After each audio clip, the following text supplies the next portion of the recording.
வணக்கம். நான் உங்கள் ஜெயபாலன். நம்முடைய ஆசிவகம் சேனலுக்கு உங்களை அன்போடு அழைக்கிறேன். நம்ம இன்றைக்கி என்ன வீடியோ பார்க்க போகிறோம்னா, நம்முடைய தம்ப்நெயில்லையே நம்ம என்ன வச்சுருக்கோம் அப்படின்னா, தற்கொலை எண்ணம், கொலைவெறி இவற்றிற்கு நமது குடல் காரணமா அப்படின்னு ஒரு கேள்விக்குறியோட நம்ம அந்த இடத்துல தம்ப்நெயில் வச்சுருக்கோம். எல்லாத்துக்கும் ரொம்ப ஆச்சரியமாக இருக்கக்கூடிய விஷயம் என்னென்னா, ஏங்க தற்கொலைக்கும் கொலைவெறிக்கும் குடலுக்கும் என்னங்க சம்மந்தம்? என்ன ஜேவி சார் சம்மந்தம் இல்லாமல் ஏதாவது அடிச்சுடலான்னு நினைக்கிறீங்களா அப்படிங்கிற மாதிரி இந்த வீடியோவை இதை பார்த்த உடனே உங்களுக்கு ஒரு கேள்வி மனதில் எழும். ஆனால் உண்மை அதுதான். இப்போது நம்மில் பல பேருக்கு பார்த்தீங்கன்னா காரணமே இல்லாமல் என்னமோ மாதிரி இருக்குங்க, ரொம்ப டயர்டாக ஒரு ஃபீலிங் இருக்குங்க, என்னமோ ஒரு மன சோர்வாக தெரியுது, ஏதாவது ஒரு இனம் புரியாத ஒரு அழுத்தம், இனம் புரியாத கவலை, ஒரு மாதிரி இருக்குது. இப்படியெல்லாம் பலவிதமான ஒரு குழப்பமான ஒரு ஃபாகியாக அதாவது ஒரு பிரெயின் மூளை ஏதோ ஒரு பனிப்படலம் போய் இது பண்ண மாதிரி குழப்பமான மனநிலை, முடிவெடுக்க முடியாதது, அல்லது ஒரு சில முக்கியமான நிகழ்ச்சி, அதாவது ஒரு முக்கியமான முடிவுகள் எடுக்க வேண்டிய நேரத்தில் அந்த முடிவுகள் எடுக்கக்கூடிய அந்த தருணங்களில் பார்த்தீங்கன்னா குழப்பம், இப்படி பண்ணலாமா அப்படி பண்ணலாமா அந்த மாதிரி இருக்கிறது. பல நேரங்களில் பார்த்தீங்கன்னா சாவியை நம்ம எங்கே வச்சோங்கிறது மறந்துட்டு தேடுறது, அல்லது பேனாவை பாக்கெட்லேயே குத்திருப்போம், பேனாவை தேடிட்டு இருப்போம், கண்ணாடி ஒரு இடத்துல வச்சுட்டு இன்னொரு இடத்துல தேடுவோம், பைக்கை பலர் பார்த்தீங்கன்னா ஒரு இடத்துல பார்க்கிங் பண்ணிட்டு வேற ஒரு இடத்துல தேடுவாங்க. எல்லாமே இந்த மறதி சம்பந்தப்பட்டது, மூளையில் ஏற்படக்கூடிய குழப்பங்கள், இது எல்லாமே மூளை சம்பந்தப்பட்டதானுங்க. அது எப்படிங்க அதுக்கும் குடலுக்கும் என்னங்க சம்பந்தம் இருக்கு? அதே மாதிரி தற்கொலை எண்ணம், கொலைவெறி, இதெல்லாம் என்ன, அதுக்கு ஏதாவது ஒரு கனெக்ஷன் இருக்கா அப்படின்னு நீங்க உங்க மனசுல கேள்விகள் எழக்கூடும். வாங்க நம்ம வீடியோக்குள்ளே போய் அதை என்னங்கிறத விளக்கமாக பார்க்கலாம். இப்போது பல நேரங்களில் நம்ம ஒரு தலைமுறைக்கு முன்னாடி இருக்கிறவங்கெல்லாம் சொல்லுவாங்க, என் வயிற்றுச்சலை கொட்டாத, நீ நல்லாவே இருக்க மாட்ட அப்படிம்பாங்க. நல்லா இருக்கணுமா வேண்டாமாங்கிறது அந்த சாபம் சம்மந்தப்பட்ட விஷயம், மனிதனுடைய மனம் சம்மந்தப்பட்ட விஷயம். ஆனால் வயிற்றுச்சலை கொட்டாத அப்படின்னு சொல்லுவாங்க. அதே மாதிரி சொல்லுவாங்க, சரியான வயிற்றுச்சல்காரன் அப்படிம்பாங்க. இப்படி பார்த்தீங்கன்னா அந்த வயிற்றை வச்சு நிறைய உங்களுக்கு ஏராளமான விஷயங்கள் வரும். இப்போ உதாரணமாக காதலன் காதலி அந்த மாதிரி லவ் அந்த மாதிரி சம்மந்தப்பட்ட விஷயங்களில் ஒரு காதலனோ அல்லது காதலியோ அவர்களுடைய காதலை மற்றவர்கிட்ட சொல்லும்போது அதை அவங்க ஏற்றுட்டாங்க, அதை அக்செப்ட் பண்ணிட்டாங்க, அதுக்கு ஓகே பண்ணிட்டாங்கன்னா அந்த அடுத்தவங்களுக்கு அந்த வயிற்றுல என்ன சொல்லுவாங்கன்னா, வயிற்றுல பட்டாம்பூச்சி பறக்கிற மாதிரி இருந்தது அப்படிம்பாங்க. ஆனால் இன்னொரு இடத்துல பார்த்தீங்க அப்படின்னா ஃபீலிங்ஸை சொல்லும்போது அதே மாதிரி ஃபீலிங்ஸை சொல்லும்போது என்ன சொல்லுவாங்கன்னா, அந்த மனசுடைய மகிழ்ச்சியை அவங்க வெளிப்படுத்தும் போதும் இதே மாதிரி இந்த வார்த்தைகளால் சொல்லுவாங்க. இந்த மாதிரி ஒரு மகிழ்ச்சியான வார்த்தைகள் வயிற்றை மையமாக வச்சு இந்த மாதிரி சொல்லுவாங்க. சரி, ஃபஸ்ட்டு மூளைக்கும் குடலுக்கும் சம்பந்தம் இருக்குது அப்படின்னா மூளையில் என்ன இருக்குது, குடல் என்ன இருக்குது, அதை பார்த்துட்டோம் அப்படின்னா சிம்பிளாக பார்த்தல, அதை ரொம்ப விரிவாக இல்லாமல் உங்களுக்கு புரியுற மாதிரி ரொம்ப எளிமையாக சொல்கிறோம். இப்போ மூளை அப்படிங்கிறது அது மனசு அப்படிங்கிறது நம்ம மூளையை தான் சொல்கிறோம். முதல்ல மனசுங்கிறது இருதயம் அப்படிங்கிற இடத்த சொல்லிட்டு இருந்தாங்க. அப்புறம் அது இல்லை, எல்லாமே மூளையில் இருக்கக்கூடிய விஷயங்கள் தான் அப்படிங்கிற மாதிரி ஆராய்ச்சியாளர்கள் முடிவு பண்ணிட்டாங்க. இப்போது இந்த மனம், மூடு, டிப்ரெஷன், அதுக்கப்புறம் ஆன்சிட்டி, அதுக்கப்புறம் ஸ்ட்ரெஸ்ஸு, அதுக்கப்புறம் கவலை, துக்கம், மகிழ்ச்சி, ரொம்ப அதீத சந்தோஷம், காமம், குரோதம், பொறாமை எல்லாத்தையும் தீர்மானிக்கிறது மூளை. சரிங்களா? அப்போ இந்த மூளை ஒவ்வொரு விஷயத்தையும் எப்படி பகுத்து பார்த்து பிரிக்குது, எதை வச்சு இந்த ஆபரேஷன்ஸ் எல்லாம் அது பண்ணுது, இந்த செயல்பாடுகள்லாம் எப்படி நடக்குது அப்படின்னா, மூளையை பிரைமரியா ஒரு 2-3 சுரப்பிகள் கண்ட்ரோல் பண்ணிட்டு இருக்கு. ஒன்று நம்ம நெற்றிக்கு நேராக பின்னாடி இருக்கக்கூடிய பிட்யூட்டரிங்கிற சுரப்பி, அப்புறமா பினியல் அப்படிங்கிற சுரப்பி, இந்த மாதிரி முக்கியமான பிட்யூட்டரி, பினியல், இந்த மாதிரி ஒரு 2 சுரப்பிகள் நம்முடைய மொத்த குணாதிசயங்களையும் ஆளுமை பண்ணுது. இந்த சுரப்பிகள் மற்றும் இந்த மூளையினுடைய மொத்த செயல்பாடுகளையும் சில ஹார்மோன்கள் கண்ட்ரோல் பண்ணிட்டு இருக்கு. அதில் ரொம்ப ரொம்ப முக்கியமான ஹார்மோன் அப்படின்னு பார்த்தோம்னா ஒரு 2-3 ஹார்மோன். அடிப்படையான ஹார்மோன் செரோட்டனின் அப்படின்னு, இந்த பேர் முக்கியம் இல்லை, அது என்னங்க, அந்த ஹார்மோன் நம்ம மூளையை கண்ட்ரோல் பண்ணுது, செரோட்டனின்ங்கிற ஒரு ஹார்மோன். அடுத்தது பார்த்தீங்க அப்படின்னா இன்னொரு ஹார்மோன் டோபமின் அப்படிங்கிற ஹார்மோன். அப்புறம் இன்னொரு ஹார்மோன் பார்த்தீங்கன்னா ஆக்சிடோசிஸ் அப்படிங்கிற ஹார்மோன். அப்புறம் இன்னொரு ஹார்மோன் என்டார்பின் அப்படிங்கிற ஹார்மோன். அப்புறம் இந்த மாதிரி நிறைய ஹார்மோன் இருக்கு. மெலட்டோனின் அப்படிங்கிற ஒரு ஹார்மோன் இருக்கு. சரி, இதில் 3 ஹார்மோனை மட்டும் நம்ம முக்கியமான ஹார்மோனை பார்க்கும்போது, செரோட்டனின் அப்படிங்கிற ஹார்மோன் எதை கண்ட்ரோல் பண்ணுது அப்படின்னா, நம்மளோட மூடை கண்ட்ரோல் பண்ணுது, நம்மளோட ஹாப்பினஸ், மகிழ்ச்சியை கண்ட்ரோல் பண்ணுது, அதுக்கப்புறம் நம்மளோட டைஜஷன், அதாவது ஜீரணத்தை கண்ட்ரோல் பண்ணுது, பசியை கண்ட்ரோல் பண்ணுது, அதுக்கப்புறம் தாகத்தை கண்ட்ரோல் பண்ணுது. இந்த மாதிரி விஷயங்கள் எல்லாம் இந்த செரோட்டனின்ங்கிற ஹார்மோன் மூளையினுடைய உத்தரவுக்கு, அதாவது ஹைப்போதாலமஸ், நான் ஏற்கனவே சொன்ன அந்த ஹைப்போதாலமஸ், பிட்யூட்டரி, இந்த மாதிரி பினியல் கிளாண்டு, இந்த மாதிரி கிளாண்டோட அந்த சுரப்பிகளுடைய கட்டளைக்கு ஏற்ப இந்த சுரப்புகள் தன்னைத்தானே தகவமைத்துக் கொள்கின்றன. இந்த சுரப்புகள் வந்து சரியா இருந்தா தான் அங்க வந்து கரெக்டா நடக்கும். அதுக்கடுத்து டோபமைன். இந்த டோபமைன்ங்கிற சுரப்பு எப்படின்னா மகிழ்ச்சி ஹார்மோன், ஹாப்பி ஹார்மோன் அப்படின்னு சொல்லுவாங்க. அதாவது ஒரு மனிதனுக்கு வந்து வாழ்க்கையில வந்து கோல் செட்டிங் அப்படிம்பாங்க, நோக்கங்கள். அதாவது வந்து எதிர்காலத்தில் இதை பண்ணணும், அதை பண்ணணும், நம்ம இப்படி இருக்கணும், அப்படி இருக்கணும், எய்ம், கோல் செட்டிங், மோட்டிவேஷன், அதாவது நம்மளாமலே ஊக்குவிக்கிறது, மற்றவர்களை நம்ம ஊக்குவிக்கும் போது நமக்கு ஒரு உற்சாகம் வர்றது, அதே மாதிரி ஏதாவது ஒரு செயல் நடக்கும்போது அதில் நமக்கு கிடைக்கிற சந்தோஷம், இந்த மாதிரி விஷயங்களை எல்லாம் வந்து கண்ட்ரோல் பண்றது எதுன்னா இந்த டோபமைன் அப்படிங்கிற ஹார்மோன். அப்புறம் இந்த என்டார்பின் அப்படிங்கிற ஹார்மோன் வந்து நம்மளுடைய மூட்டு, தசைகள், ரத்த குழாய்களை விரிச்சு விடுறது. இப்போ வந்து பாத்தீங்கன்னா டெய்லி ரெகுலரா வாக்கிங் போறவங்களுக்கு இந்த என்டார்பின், அரை மணி நேரத்துக்கு மேல ஒருத்தர் வாக்கிங் போறாங்க அப்படின்னா அவங்களுக்கு இந்த என்டார்பின் ஹார்மோன் வந்து நிறைய சுரக்கும். அப்படி சுரக்கும் போது என்ன ஆகும்னா ரத்த குழாய்களை நல்லா விரிவடைஞ்சு அந்த மூட்டில் இருக்கக்கூடிய வளவளப்பு தன்மையெல்லாம் நல்லா கூடி கைகால்கள், அந்த ஜாயிண்ட் எல்லாம் ரொம்ப ஆரோக்கியமா இருக்கும். அதற்கடுத்து பாத்தீங்க இந்த மெலட்டோனின் அப்படிங்கிற ஒரு ஹார்மோன். இந்த மெலட்டோனின்ங்கிற ஹார்மோனுடைய வேலை என்ன அப்படின்னா இது வந்து ஒரு சிர்காடியன் ரிதம். நம்ம ஏற்கனவே பாத்தீங்கன்னா தூக்க குறைபாடு, பாலியல் நோய்கள் அப்படின்னு நம்ம ஏற்கனவே ஒரு வீடியோ போட்டிருப்போம். இப்போ ரொம்ப பழைய வீடியோ அது. நீங்க நம்மளுடைய ஆசிவகம் சேனல் உள்ள போய் சர்ச் பண்ணீங்கன்னா கிடைக்கும். அந்த வீடியோல நம்ம என்ன சொல்லிப்போம் அப்படின்னா மாலை வந்து ஒன்ஸ் வந்து சன்சைட், அதாவது சூரியன் மறைந்து ஆரம்பித்தோடனே என்ன ஆகும்னா கொஞ்சம் கொஞ்சமா நம்மளுடைய மூளை வந்து ஒரு சோம்பல் மூடுக்கு போய் ஒரு தூக்க நிலைக்கு போக ஆரம்பிக்கும். அதுக்கு என்ன காரணம் அப்படின்னா இந்த மெலட்டோனின் அப்படிங்கிற ஹார்மோன் வந்து கொஞ்சம் கொஞ்சமா சுரந்து அந்த ஹார்மோன் ஒரு பர்டிகுலர் டைம், ஒரு 9, 8, 9, 9, 10 அந்த மாதிரி அந்த டைம் ஆகும்போது என்ன ஆகும்னா அந்த ஹார்மோன் வந்து மூளையை அப்படியே கொஞ்சம் கொஞ்சமா அதனுடைய வேலைகளை எல்லாம் மந்தப்படுத்தி அதை வந்து மூளையை வந்து ஒரு காம் மோடு கொண்டு போய் நல்லா தூக்க வைக்கும். அப்போ மூளை தூங்க ஆரம்பிச்சோன்னா உடம்புகள் பூராமே ஆட்டோமேட்டிக்காக தூங்கி ஆரம்பிச்சோம். இந்த நேரத்தில் தான் தலையிலிருந்து கால் வரைக்கும் உள்ள மூளையில் இருக்கிற ஒவ்வொரு நியூரான்களும் உடம்புல இருக்கிற ஒவ்வொரு செல்லுமே என்ன ஆகும்னா தன்னைத்தானே ரிப்பேர் பண்ணுது. அதாவது உடம்புல இருக்கிற செல்களெல்லாம் ரிப்பேர் பண்றதுக்கும் அதே மாதிரி வந்து மூளையில் இருக்கிற நியூரான்கள் ரிப்பேர் பண்றதுக்கு இதில் இருக்கக்கூடிய கழிவுகளை எல்லாம் வெளியேற்றுறது, இந்த வேலைகள் வந்து தூக்கத்தில் தான் நடைபெறுகிறது. அப்போ இந்த தூக்கம் வந்து சீராக இருக்கணும்னா நமக்கு மெலட்டோனின் தேவைப்படுது. அப்போ மெலட்டோனின் வந்து கரெக்டாக சுரக்கணும்னா அதை வந்து கண்ட்ரோல் பண்ணக்கூடிய சுரப்பிகள் கரெக்டாக இருக்கணும். அப்போ இந்த மெலட்டோனின், என்டார்பின், டோபமைன், செரட்டோனின் இந்த 4 ஹார்மோனையும் பேலன்ஸ் பண்ற ஹார்மோன் எதுன்னா இந்த செரட்டோனின் அப்படிங்கிற ஹார்மோன். சரிங்களா? இப்போ மூளையில் வந்து நம்ம மூளையை பற்றி ஆராய்ச்சி பண்ண வல்லுநர்கள் முதல்ல மூளையை பிளந்து பார்த்து அதெல்லாம் இது பண்ணிட்டு என்ன கண்டுபிடிச்சாங்க அப்படின்னா 86 பில்லியன் நியூரான்ஸ் செல்கள், அதாவது மூளையில் இருக்கக்கூடிய மூளை செல்கள் வந்து நியூரான் அப்படின்னு சொல்லுவோம். அந்த நியூரான்ஸ் வந்து 86 பில்லியன், அதாவது 8600 கோடி செல்கள் இருக்கு அப்படின்னாங்க. அப்போ இந்த செல்களுக்குள்ள ஒரு கனெக்ஷன் வேணும் இல்லையா? ஒரு கரண்ட் பாஸ் ஆகணும். அங்கிருந்து மூளையிலிருந்து தண்டுவடத்தின் வழியாக உடம்புல இருக்கிற எல்லா உறுப்புகளுக்கும் மூளைங்கிற அந்த இது வந்து அந்த உற்பத்தி பண்ணக்கூடிய கரண்ட் வந்து எல்லா உறுப்புகளுக்கும் நம்ம நரம்புகள் வழியா வந்து இது பண்ணி நம்ம எல்லா உறுப்புகளையும் செயல்பட வைக்கணும் இல்லையா? அப்போ அந்த கரண்ட்டை உற்பத்தி பண்றதுக்கு ஏராளமான சர்க்யூட் ஒன்னு கனெக்ஷன் பண்ணணும், ஒயர்ஸ் அந்த மாதிரி. அப்போ அந்த கனெக்ஷன் எவ்வளவு இருக்குன்னா நம்ப மாட்டீங்க 100 லட்சம் கோடி கனெக்ஷன்ஸ் வந்து நம்ம மூளையில இருக்குன்னு சொல்றாங்க. நம்பவே முடியாத ஆச்சரியம் நம்ம மூளை. ஓகேங்களா? சரி, இந்த மூளையை அப்படியே தனிமா ஓரமா வச்சிடலாம். இப்போ குடலுக்கு வருவோம். இப்போ நான் ஏற்கனவே சொன்னேன் மூளையில் எவ்வளவு நியூரான்ஸ் இருக்கு அப்படின்னு 8600 கோடி நியூரான்ஸ் இருக்கு அப்படின்னு. அதுக்கு ஈக்குவலா இல்லாட்டியும் கூட நம்ம ஜீரண மண்டலம், அதாவது வாயில் ஆரம்பித்து மலக்குடல் வரைக்கும் உண்டான அந்த பகுதியை வாயில் ஆரம்பிச்சு அது வந்து என்ன பண்ணுது நம்ம ஈசோபேஜஸ்ன்னு சொல்லக்கூடிய அந்த உணவு குடல் வழியாக உள்ள போய் வயிற்றில் வந்து உணவுகள் கலக்கப்பட்டு ஜீரணமாக்கப்பட்டு அது அங்கிருந்து சிறுகுடலுக்கு போகுது. சிறுகுடலிருந்து ஒரு குறிப்பிட்ட சத்துக்கள் எல்லாம் உள்ளே உறிஞ்சப்படுது. அதற்கடுத்து பெருங்குடலுக்கு போகுது. பெருங்குடலில் மேக்சிமம் எல்லாமே உறிஞ்சப்பட்டு அதற்கடுத்து மலக்குடலுக்கு போய் மலமாக வெளியே தள்ளப்படுகிறது. அப்படின்னா இந்த வாயில் ஆரம்பித்து இந்த மலக்குடல் வரையில் உள்ள இந்த பகுதியில் ஏறக்குரிய உடம்புல இருக்கக்கூடிய செல்ஸ், அதாவது நம்ம உடம்புங்கிற அந்த ஒரு கட்டிடம், எப்ப ஒரு கட்டிடத்தை வந்து பல செங்கல் கால வச்சு நம்ம கட்டுறோமோ அதே மாதிரி உடம்புங்கிற இந்த கட்டிடத்தை கட்டி காப்பாற்றக்கூடிய கட்டுமான பொருள் எதுனா ஒரு செங்கல் மாதிரி இருக்கக்கூடிய செல் அப்படின்னு சொல்லுவோம். இந்த செல் வந்து நம்ம உடம்பு பூரா எவ்வளவு இருக்கு அப்படின்னா 38 லட்சம் கோடி செல்கள் இருக்கு. அதாவது 38 ட்ரில்லியன் செல்கள், ட்ரில்லியன் 1 லட்சம் கோடி, 38 லட்சம் கோடி. அப்போ இது வந்து பாத்தீங்கன்னா லேடிஸுக்கு வந்து ஒரு 26 லட்சம் கோடி இருக்கும், ஜென்ஸுக்கு வந்து ஒரு 38 லட்சம் கோடி இருக்கும். சரிங்களா? அதே மாதிரி இந்த நம்ம முன்னோர்கள் எல்லாம் சொல்லுவாங்க பகுத்துண்டு பல் உயிர் ஓம்பல் அப்படிம்பாங்க. அதாவது நமக்கு கிடைச்ச உணவை வந்து பகுத்துண்டு பல்லுயிர் ஓம்பல், பல உயிர்கள் வந்து அதனால் உயிர் வாழுது, பல பேர் அதில் வந்து பகிர்ந்து சாப்பிட்றது அப்படிம்பாங்க. உண்மையில வந்துங்க நம்ம உடம்பு தான் பகுத்துண்டு பல்லுயிர் ஓம்பல்கிறதுக்கு உண்மையான உதாரணம். எப்படின்னு சொல்றேன் கேளுங்க.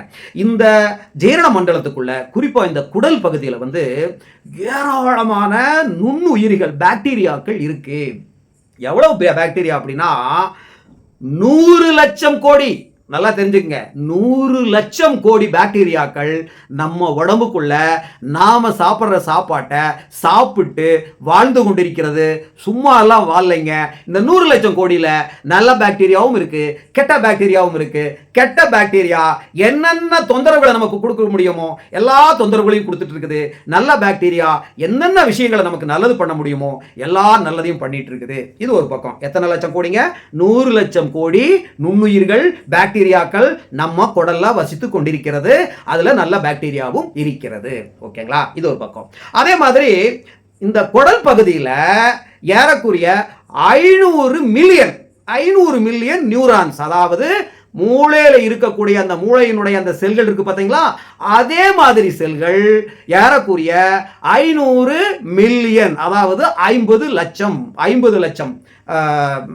50 கோடி நியூரான்கள் வந்து நம்மளுடைய வயிற்றில் இருக்கிறது. அப்போ நியூரான்கள் அப்படின்னாவே சிந்தனை சம்பந்தப்பட்டது, முடிவுகள் சம்பந்தப்பட்டது, மூளையினுடைய செயல்பாடு சம்பந்தப்பட்டது. அப்போ இந்த குடல்ல இந்த நியூரானுக்கு, மூளையினுடைய செல்களுக்கு என்ன வேலை அப்படின்னா, இந்த குடல்ல இருந்து டைரக்டா மூளைக்கு ஒரு பெரிய ஒரு ஹைவே கனெக்ஷன் இருக்குங்க.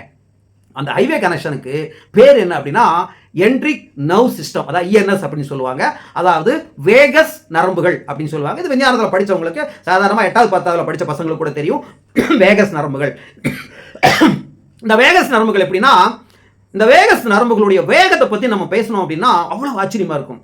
அதாவது அப்படிங்கிற ஒரு செகண்டில் 258 மீட்டர் அந்த சிக்னல் வந்து போயிடும். வயிற்றிலிருந்து மூளைக்கு, மூளையிலிருந்து சின்னலுக்கு டைரக்டா ஒன்னோடு ஒன்று 24 மணி நேரமும் நம்ம குடல் இருக்கக்கூடிய அந்த சிந்திக்கக்கூடிய நியூரான்கள், அதாவது மூளை எப்படி சிந்திக்கிறதோ அது மாதிரி ஒரு அட்டானமஸான சிஸ்டம் வந்து நம்ம குடலுக்குள்ள நமக்காக சிந்தனை செய்து கொண்டிருக்கிறது. அது என்ன பண்ணுது அப்படின்னா, ஜீரணத்தை பார்த்துக்குது, ஜீரணமாகிறது இது பண்ணுது, என்னென்ன ஜூசஸ் உள்ள வரணும்னு பார்க்குது, என்னென்ன கேஸஸை வெளியேற்றணும், இந்த குடல் சம்பந்தப்பட்ட ஜீரண சம்பந்தப்பட்ட எல்லா வேலையுமே அது மூளைகிட்ட கன்சல்ட் பண்ணாமையே தானாகவே முடிவெடுத்து செயல்பட்டு கொண்டிருக்கிறது.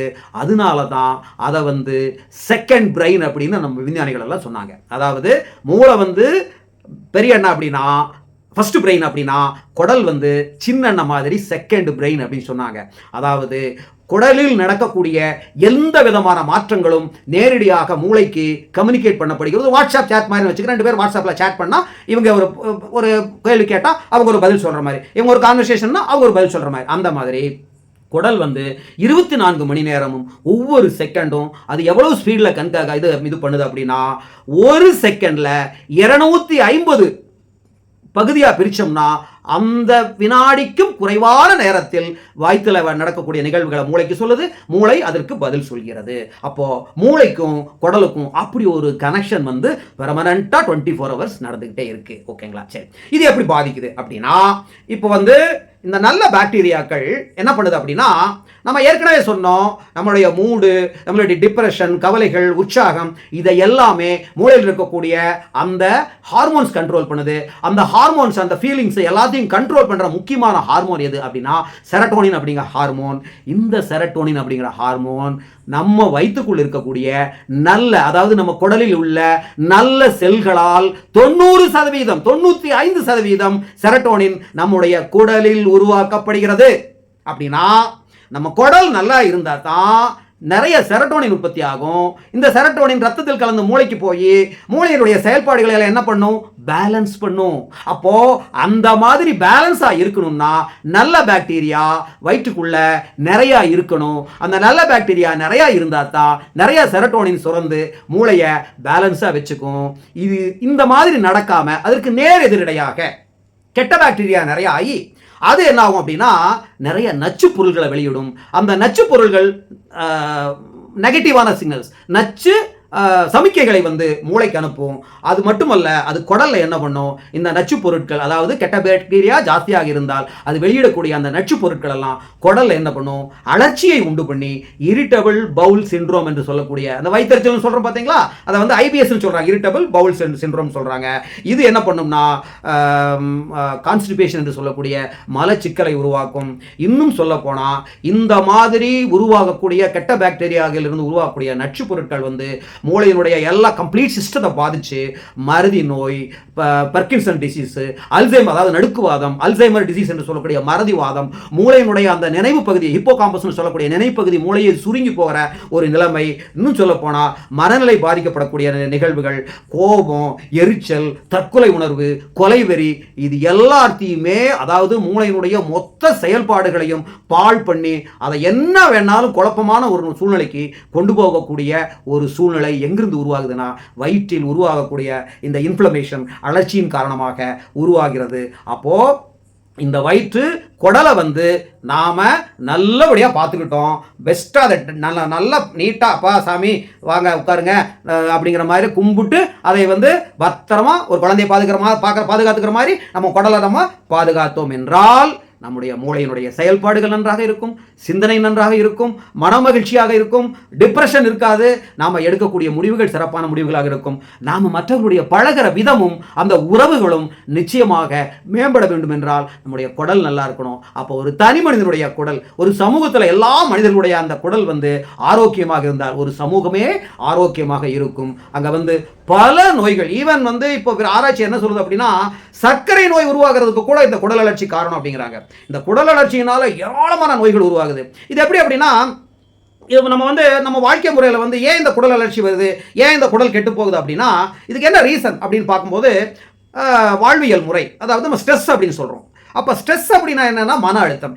மன அழுத்தம் எதனால் ஏற்படுது? வாழ்வியல் நம்ம வாழ்வியல் முறைகளால் மன அழுத்தம் ஏற்படுது. அப்போ மன அழுத்தம் ஏற்படும் போது என்ன ஆகுது அப்படின்னா கார்டிசால் அப்படின்னு சொல்லக்கூடிய ஒரு ஹார்மோன் வந்து நம்ம ரத்தத்தில் உருவாக்கப்பட்டு நம்ம ரத்தத்தில் கலக்கப்படுது. இந்த கார்டிசால் ஜாஸ்தியாக உருவாச்சுன்னா அது என்ன பண்ணும் அப்படின்னா இந்த குடலில் இருக்கக்கூடிய எல்லா நல்ல பாக்டீரியாவையும் அழிச்சிரும். இந்த கார்டிசால் வந்து இந்த கெட்ட பாக்டீரியாக்களுக்கு நல்ல பிரியாணி கொடுத்த மாதிரி, நம்ம சிவாஜி கடை பிரியாணி கொடுத்த மாதிரி அந்த கார்டிசால் அப்படிங்கிற அந்த அந்த இது அந்த ஹார்மோன் வந்து கெட்ட பாக்டீரியாவுக்கு அருமையான உணவு, நல்ல பாக்டீரியா அந்த கார்டிசால் உள்ள போச்சுன்னா இறந்துவிடும். அப்படின்னா வாழ்வியல் அழுத்தங்கள் நம்ம குடலை பாதிக்குது. சரி, குடலை பாதிச்சு குடலுக்குள்ள இன்ஃப்ளமேஷன் ஆயிடுச்சுன்னா என்ன ஆகும்? செரோட்டோனின் அந்த மூளையை பேலன்ஸ் பண்ணக்கூடிய ஹார்மோனுடைய உற்பத்தி குறைஞ்சு போயிடும். மூளையோட பேலன்ஸ் வந்து இம்பேலன்ஸ் ஆயிரும். அப்போ மூளையோட இம்பேலன்ஸ் ஆச்சுன்னா என்ன ஆகும்? பலவிதமான மன அழுத்தங்கள், பலவிதமான மனக்குழப்பங்கள். ஸோ மனக்குழப்பம், மன அழுத்தம் ஜாஸ்தி ஆகும் போது குடல் பாதிக்கப்படுது. குடல் பாதிக்கப்பட்டால் மன அழுத்தம், மனக்குழப்பம் ஜாஸ்தி ஆகுது. இது என்னன்னா இது ஒரு விஷச்சுற்றுன்னு சொல்லுவாங்க, விஷய சைக்கிள் அப்படிம்பாங்க, ஒரு விஷச்சுற்று. அப்போ இந்த விஷச்சுற்றை எதையாவது ஒரு இடத்துல நம்ம அறுக்கணும், முறிக்கணும் அப்படின்னா என்ன பண்ணணும் அப்படின்னா நம்முடைய உணவு பழக்க வழக்கங்களை நாம் மாற்ற வேண்டும். அப்போது இந்த வீடியோவில் நம்ம என்ன பிரச்சனைன்னு சொல்லியிருக்கோம். நெக்ஸ்ட் வீடியோவில் இந்த குடலை வந்து எப்படி ஆரோக்கியமாக வச்சுக்கிறது அப்படிங்கிறத பற்றி நம்ம அடுத்த வீடியோவில் நம்ம வாசகர்களுக்கு புரியும்படி நம்ம சொல்ல இருக்கிறோம். இப்போ உடனடியாக ஒரு தீர்வு, இம்மிடியேட்டாக ஒரு சொல்யூஷன். நாளை காலையில் இதை பண்ணுங்கள். எப்போ பிரச்சனை வந்தாலும் நான் சொல்கிறத இந்த ஒரு சொல்யூஷன் மட்டும் பண்ணுங்கள். உடனடியாக இன்றைக்கி நைட்டு உங்கள் வீட்டில் சாப்பாடு இருந்தால் அல்லது நாளை காலையில் இந்த வீடியோ பார்க்குறீங்க அப்படின்னா சாப்பாடு நாளைக்கு மத்தியானம் வைக்கிற சாப்பாட்டை கொஞ்சம் சாப்பாடு எடுத்து வச்சு தண்ணி ஊற்றி வச்சுருங்க. நாளானைக்கு காலையில் முதல் வேலையாக காலையில் டிஃபன் சாப்பிடாதீங்க. டிஃபன் சாப்பிடாம காலையில் பழைய சோறு, அதுக்கு வந்து உங்கள் வீட்லேயே தயிர் உரை ஊற்றி வச்சுருங்க. அந்த உரை ஊற்றி வச்ச தயிர் ஒரு 4-5 சின்ன வெங்காயம் கடிச்சிட்டு சாப்பிடுங்க.